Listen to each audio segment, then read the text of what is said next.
Good afternoon, everyone, and welcome to this special presentation presented to you by the Center for Instructional Development and my office.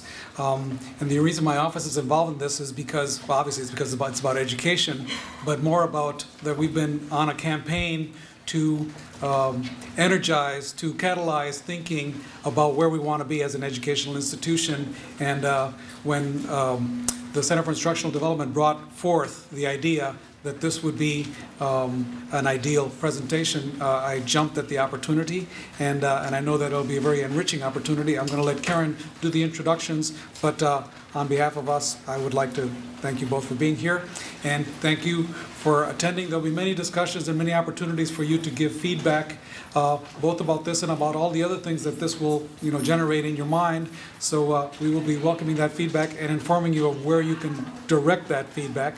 So enjoy your afternoon, and thanks for being with us.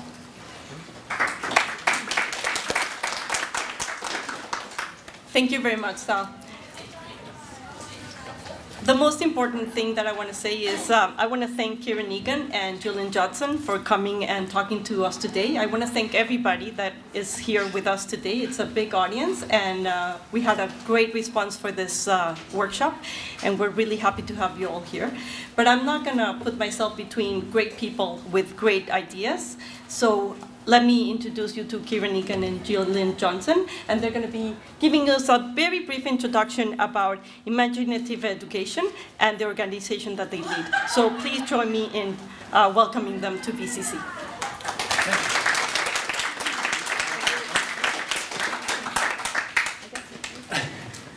Okay, thank you. We didn't know who was going to start, so it looks as though I am. So what we want to try and do is just introduce some ideas about education that maybe are a little different in some ways, and that lead to different ways of engaging students in various forms. And the way we will, I could start by just talking for just 2 or 3 minutes, very general ideas about education and how we've formed the kinds of institutions we have and what kinds of ideas drive them and give them the shape that they have. And I guess the first and most ancient idea about educating people, probably for me. I shouldn't admit, this is a little irrelevant. I went to Moscow a few years ago and walked out of the airport and was looking for a taxi driver. And the person I was going with had written in Cyrillic script the name of the hotel I was to go to. So I was totally lost. I spoke no Russian. I didn't even have any rubles by this point. And so I was looking for a taxi driver, and I had American dollars, which worked better, apparently.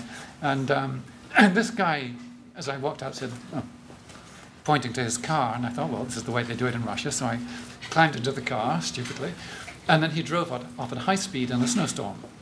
And he didn't seem to allow for the fact that the snow would have any effect on the roads.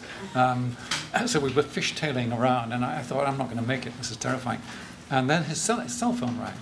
So he picks up the cell phone with one hand on the wheel, going along like this, and then he says, "It's for you." And well, as far as it turned out to be, he turned out to be the uncle of the woman who'd organised the trip and given me the hotel name. But of course, I had no idea. Anyway, it's a little like this. Sorry, that's an irrelevant point.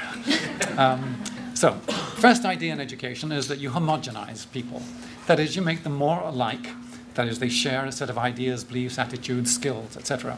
And we don't like to use the word homogenizing, particularly if we're referring to schools. You don't like to think of homogenizing children, but that's what we do. We have to get them so that they share the beliefs, the ideas, the attitudes, the skills that are appropriate for the institution that we're educating them in. So, and that's the oldest idea. It's what was immensely successful over 100,000 years in preparing people to grow up into particular societies. So there are all kinds of techniques for doing that, like telling them stories and teaching them ways of becoming apprentices in particular skills. And that worked very well for 100,000 years, interrupted by this appalling thing we call literacy. And literacy then meant that a special kind of training was required. So we put all these, the knowledge and the skills that we want people to learn into these odd symbols, and that then requires specialized training to be able to interpret the meaning. And the person who taught people how to think once they could write things down, once we had literacy, was a fellow called Plato. And Plato had the notion that education is about shaping people's minds to perceive the truth about reality. So it's not just a matter of bringing them up into a particular society and taking on whatever beliefs are there, because Plato, of course, despised the beliefs that people had in his society. He wanted to show them the ways to achieve the truth. And the truth is achieved by learning certain kinds of disciplined forms of knowledge. So that's the second idea of education. So nearly all of our educational institutions have both of these ideas as a part of them. We are getting people to share certain ideas at the same time as we're trying to teach them to be skeptical of the ideas that they are receiving. So we want them to think about the things they're learning in a way that is not simply just taking on a crude skill level, but we want them to also reflect on and become creative in the ways they use those skills. And then there's a third idea that came along. Is this echoing, bouncing? Yeah. So I need to stand further back. So the third idea is Jean-Jacques Rousseau's, basically, and he had the notion that human beings develop in their minds in the same way that their bodies develop. So the trick for education for him was to work. How far back do I have to stand? What you need to do is turn the volume down on that and stand close to the mic and we'll get rid of it. And the volume control is evident, I guess. No, it's not on the mic. It's not I on see. the mic, yeah. Oh, it's on the computer? No. No, it shouldn't be. Okay, I'll go in the next room.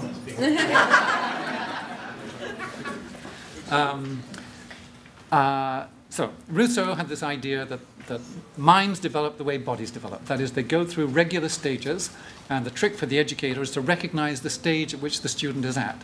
That is, you have to understand a lot about the way the students are thinking, the ideas, the previous knowledge they come with, and shape your instruction to fit the nature of the student. So that's the third idea. So we've got these three big ideas that have shaped our current educational institution, and the trouble is that we tend to hold on to all of the ideas at the same time, even though they're somewhat incompatible. That is, it's not easy to see how you get people to take on a set of beliefs while at the same time making them skeptical about them. In the same way that believing that we go through these regular stages of development is something that everybody now believes, but it's not entirely clear that it's true. You know, there are many ways to account for the differences among people. Anyway, but those are the ideas that we've got on hand. What we want to do today is present you with a slightly different way of thinking about education and how people learn and develop and what they're like. All this in a few minutes. And what we'll talk about a lot are cognitive tools. That is, we want to think about human beings, when they learn about the world around them, is that what they do is pick up sets of cognitive tools. We develop toolkits for making sense of the world around us. And these are the kinds of things we have to be clear about, we want to argue, if we want people to understand what we want to teach them. Now, what are cognitive tools, it says here? So I tell you a story. 75,000 years ago, on the plains of Africa, it's a very hot day. Are you with me? Plains of Africa, really hot day.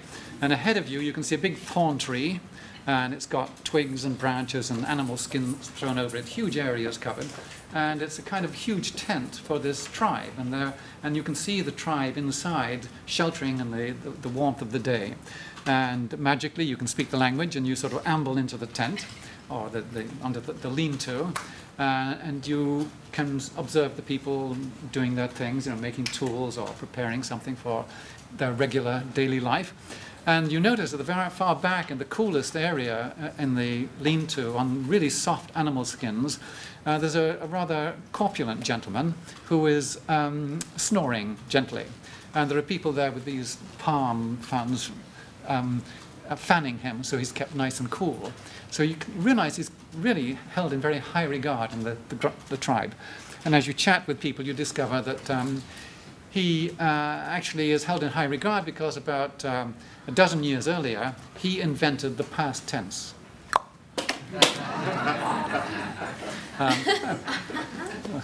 Thank you. I've never had such a good response from you. Now, yeah, again, somebody invented the past tense. It didn't just happen. Okay. Anyway, as you talk around, you begin to realize that he has twin daughters, and it's the daughters who invented the past tense, and took the idea and has been taking the credit ever since. And all the other tribes are picking it up, and everybody's using it now because it's a more efficient way to be able to talk about your experience and articulate it better.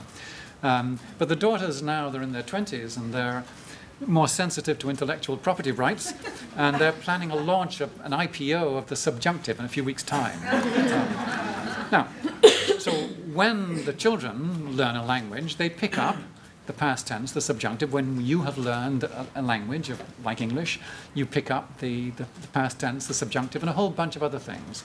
That is, you pick up an array of tools that are useful for enabling you to articulate your experience and to be able to understand the world in more sophisticated ways. Now, from that lean-to 75,000 years ago, we've had many other cultural developments, all of which are available to us as tools to help us make sense of the world around us and to be able to articulate our experience in different ways. So what we want to talk about today are what these toolkits look like. And what we are suggesting is that what human beings develop in an educational sense are kinds of understanding. And that these toolkits that we have provide for us different ways of understanding the world. But we pick them up in a sequence, typically. There's a kind of logical and psychological process that underlies the ways in which we pick up these toolkits. So what we will talk about are, well, we'll see how the time goes. But we'll start with the toolkit you get with the human body. And then that is pre-linguistic. When we're little children, we have not yet learned to speak, but we have a body, we make sense of the world. And then we pick up an oral language, and that gives us a whole new toolkit for making sense of the world and our experience. And then we pick up a written language, and that gives us yet another toolkit. And then we learn all kinds of theoretic uses of language, which provide further toolkits. Now, even though we'll be talking about the toolkits of, and we'll be referring sometime to young children, none of these goes away. They accumulate, so that when we're talking about young children's sense of humor or whatever it might be, the sense of humor doesn't disappear, we hope, in human beings. Sadly, of course, it sometimes does, with the distresses of life. But one of the things that we will be constantly trying to do is say that the kinds of students you're dealing with, even though they're not 2 years old, learning about the uses of the body and humor and patterning, nevertheless, they retain those kinds of skills. So what we will want to do is make sure that even though we go through them in a sequence, all of them remain with the students you'll be dealing with.